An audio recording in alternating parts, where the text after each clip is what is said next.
Meu nome é Gilca Freitas Tourinho, sou psicóloga do CAPES Oswaldo Camargo.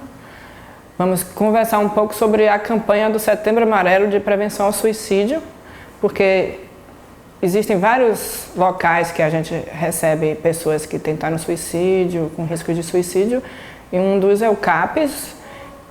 Existem manuais e protocolos, cartilhas, que estão sendo elaborados pelo Conselho de Psicologia, de Psiquiatria, e que estão sendo distribuídos em vários locais, né, os locais de emergência, de atendimento a pessoas com esse risco de suicídio, e estamos chamando a atenção das autoridades competentes por ser um problema de saúde pública e também de toda a população, para que possa se informar, prestar atenção naquela pessoa que pode ter um potencial suicida ali do seu lado e tomar uma atitude. Então, uma das coisas que a gente primeiro tem que saber é como perceber se aquela pessoa está com esse risco e como proceder com ela.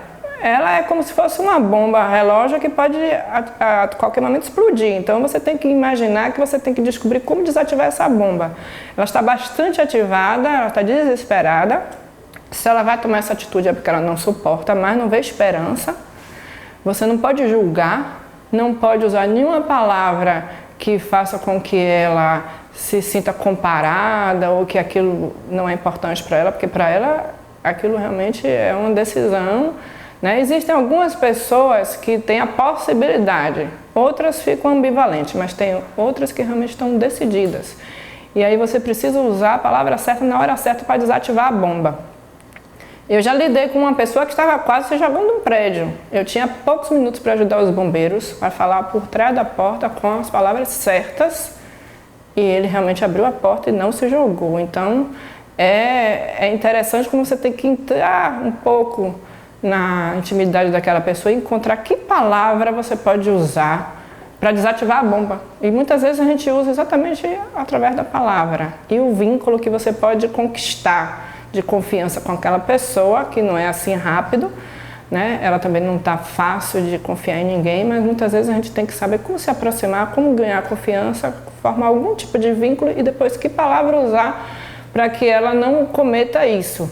Já que se você comparar ela com alguém, se você usar alguma palavra de que isso não é besteira, que tem muita gente que passa por problemas piores e não faz isso, e que isso não é uma coisa que você valorize porque você acha isso realmente algo que ela não deveria fazer, para ela não vai funcionar, porque ela realmente acha que aquilo é uma decisão importante para ela.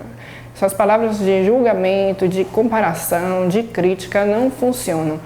Você tem que usar a palavra de que primeiro você reconhece que ela está sofrendo, reconhece o sofrimento dela, reconhece de que ela tomou tá com essa atitude porque realmente o problema dela está muito sério, mas não reforçando, apenas primeiro escutando, reconhecendo, com aceitação incondicional, com uma escuta amorosa que você fica ali do lado dela, você não pode fazer nada para resolver o problema dela, mas você está ali, eu estou aqui perto de você, não vá para o fundo do poço com ela, mas você vai ficar do lado dela, eu vou ficar aqui, você vai no fundo do poço, mas eu estou aqui.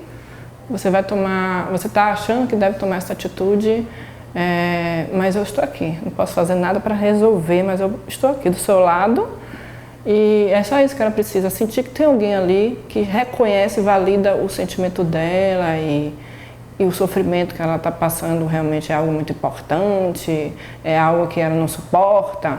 E aí depois você começa a usar palavras que façam com que ela aceite a sua tristeza como algo normal, que todo mundo tem tristezas e que a tristeza tem uma função e que ela possa entrar na tristeza, descarregar e sair da tristeza como algo que todo mundo passa, sem precisar entrar no fundo do poço e ficar lá.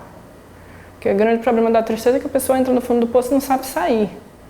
E aí você precisa fazer com que ela compreenda de que tem uma função a tristeza. Todo mundo tem suas tristezas justamente porque tem a função de você entrar em contato com algo que é muito sofrido e que às vezes provoca até transformações muito grandes na sua personalidade, uma tristeza. Ela tem uma função às vezes até de sensibilizar e de transformar o ser humano. Se a pessoa souber aproveitar a sua tristeza, ele pode sofrer grandes transformações, mas normalmente a gente tem resistência porque é um sentimento desagradável, um sentimento de impotência, um sentimento de fraqueza. A gente encara como uma fraqueza, é uma fragilidade, mas a gente encara como uma fraqueza, um fracasso, uma ruína, sentir uma tristeza.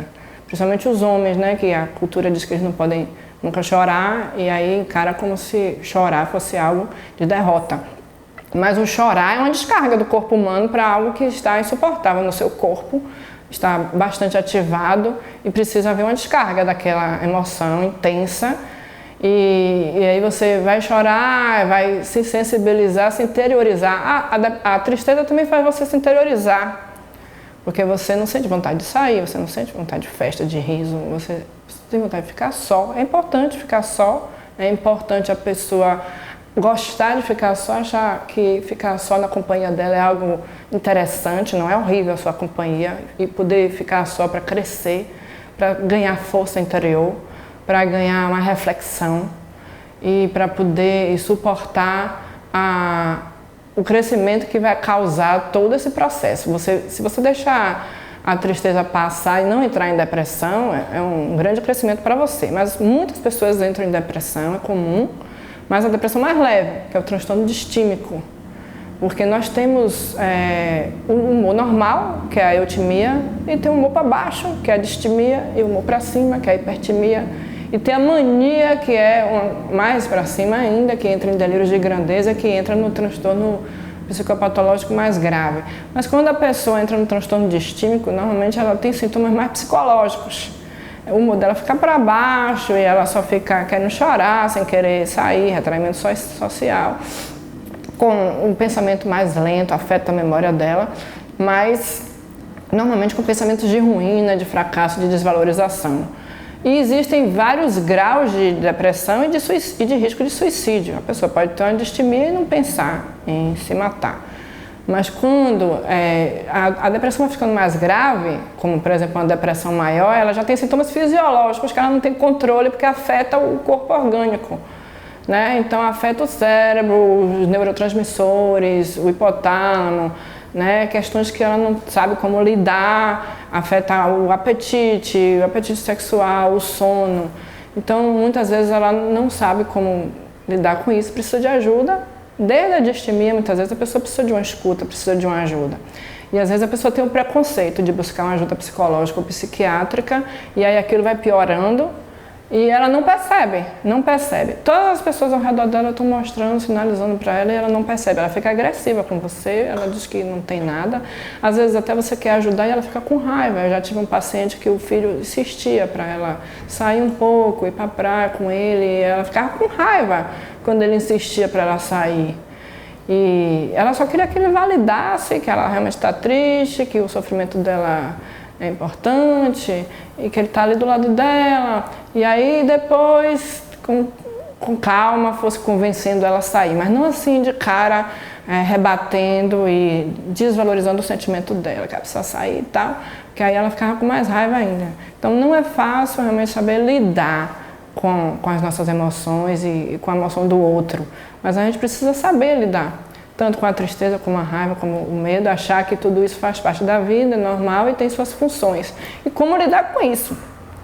Como acolher a tristeza, como abraçar a sua tristeza e como abraçar a tristeza do outro, que palavras usar, jamais ameaçar a pessoa para se matar, desafiar e incentivar, não ligar, ignorar. Nunca ignore, porque ela pode falar isso às vezes sem pensar e não fazer, mas pode fazer e você depois ficar com a culpa muito grande, né? E a gente tem que saber como realmente ver o risco para como usar as atitudes. As atitudes é vigilância 24 horas, levar para uma emergência, né? Se ela já não está fazendo tratamento psicológico e psiquiátrico e tomando às vezes medicação, ela precisa ir para a emergência, ela precisa que fique com vigilância 24 horas, que ela pode realmente atuar e precisa com que tire dela todos os riscos. Armas, qualquer tipo de arma, qualquer coisa que ela pudesse realmente se matar, até um cinto, algo que ela possa se enforcar, um lugar alto, ela não pode morar em lugares altos, tem que estar com grade de proteção, você tem que tirar medicamentos. 90% das pessoas que se matam têm transtornos mentais graves, ela toma medicamentos psiquiátricos, você tem que tirar todas as medicações de perto dela, você que tem que dar o remédio para ela, não pode deixar nada arriscado perto dela. Muitas pessoas pensam em se matar, algumas planejam e outras atuam. Mas algumas pessoas fazem tentativas com medicações, com venenos e não chegam realmente a morrer. Algumas tentam suicídio perto de alguém, como por exemplo até cortar o pulso num shopping, né, fazer coisas com alguém perto. É como se ela quisesse chamar a atenção, mostrar o sofrimento dela, mas não quer realmente morrer. Mas algumas realmente querem morrer. Essas que querem morrer não vão falar. Mas se uma pessoa liga, por exemplo, ao centro de antiveneno, para qualquer lugar psicológico que vai dar uma escuta, ela não quer morrer, ela quer escutar alguém que ajude ela a não querer cometer esse ato. A que realmente quer morrer não vai falar e não vai pedir ajuda. E muitas vezes vai tentar com coisas mais severas, como por exemplo, ela sabe que se usar remédio ela pode não morrer. Ela vai se jogar de um lugar bem alto, ela vai usar armas de fogo. Normalmente a maioria das tentativas que dão certo é com armas de fogo e se jogar de um lugar bem alto. Algumas se jogam de lugares baixos e ficam com problemas de saúde, problemas até de não andar, outras tomam até veneno, mas não é uma dose forte, aí leva para o hospital, faz a lavagem e não morrem. Mas elas mostram para a família que elas podem fazer de novo, e aí a partir daí todo mundo vai tentar cuidar dela de uma outra forma. Então ela não queria morrer ainda, ela pode fazer várias tentativas, mas ela pode tomar uma decisão, porque existe a possibilidade, existe a ambivalência, mas quando ela realmente toma uma decisão, ela pode estar ali planejando e você não sabe. Por isso a importância de você ficar atento. Para isso você tem que ter bastante sensibilidade com quem está do seu lado. Perceber a emoção que ele está sentindo, notar, ver a forma como ele age, as coisas que ele fala. E se ele fala em suicídio, e se ele já tentou, quantas vezes ele tentou, como foi que ele tentou, você tem que dar uma atenção. Lá no CAPS a gente chama isso de intensificação de cuidados. A gente avalia o risco da pessoa quando ela chega lá com tentativa de suicídio, se é médio, leve ou um grau alto de risco. Se é um grau alto de risco, ela precisa de mais intensificação. Né? Normalmente a gente acha uma pessoa dessa insuportável, problemática, que quer ficar longe. Ao contrário, é uma pessoa que quanto mais arriscado de se matar, mais você vai ter que ficar perto. Mas você vai ter que cuidar dela, mas você vai intensificar esse cuidado, porque ela pode fazer isso. E se fizer, você sempre sente uma culpa.